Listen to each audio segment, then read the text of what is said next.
victory. Fatality. Hey guys, and welcome back. Today we'll be talking about Mortal Kombat II on the 32X. In 1994, Sega released the 32X add-on for the Sega Genesis. It was an upgrade of sorts to the Genesis hardware, and you could see a notable difference in graphical quality and color.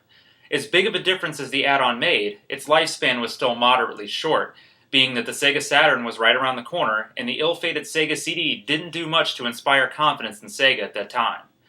The 32X only had about 34 games, and only a few of them were genuinely worth playing or buying. One of those was Mortal Kombat II, which ended up being one of, if not, the best home versions of the arcade classic. To those who don't already know it, here's a quick rundown of the story of Mortal Kombat II. Shang Tsung just couldn't seem to finish Liu Kang at the end of the first Mortal Kombat tournament. He goes to his master, Shao Kahn, and begs him to spare his life. He tells Kahn that since the challengers can't refuse the invitation to the tournament, that he should hold it in Outworld. This way, all the Earthrealm warriors would have to attend, and Kahn would have the home field advantage, ensuring a victory for Outworld. Each warrior makes their way to Outworld to prepare to take on Kahn himself and claim a victory for Earthrealm. Mortal Kombat II was a huge commercial success, and finally provided the series with a reason to be taken seriously. It had a great new fighting engine, more fatalities, friendships, babalities, stage deaths, and more characters than before. Everything about the sequel was a giant leap up from the previous game. Needless to say, the game was ported to a variety of home consoles and handhelds. The 32X version of the game is one of the best of the lot, and is a vastly improved version of the Genesis original. The differences are pretty noticeable with the 32X's extended color palette and extra horsepower. Here's a clip of the Genesis version of Mortal Kombat II. Fight!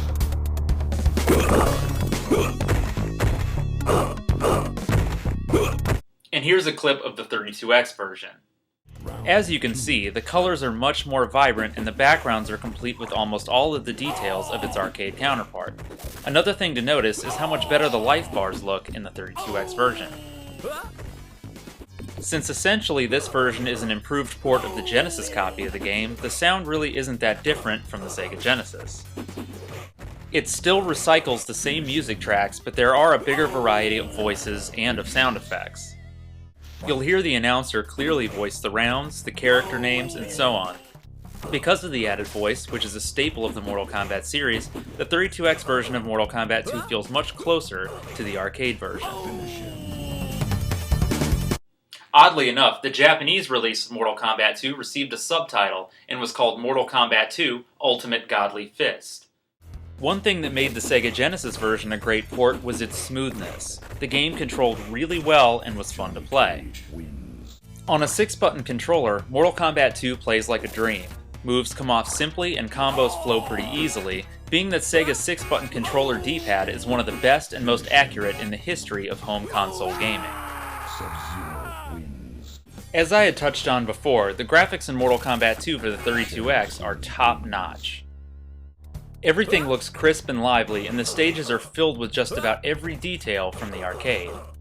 Some of the smaller details, like the chains on the Deadpool stage and the monk on the tower stage, are here on the 32X in full effect.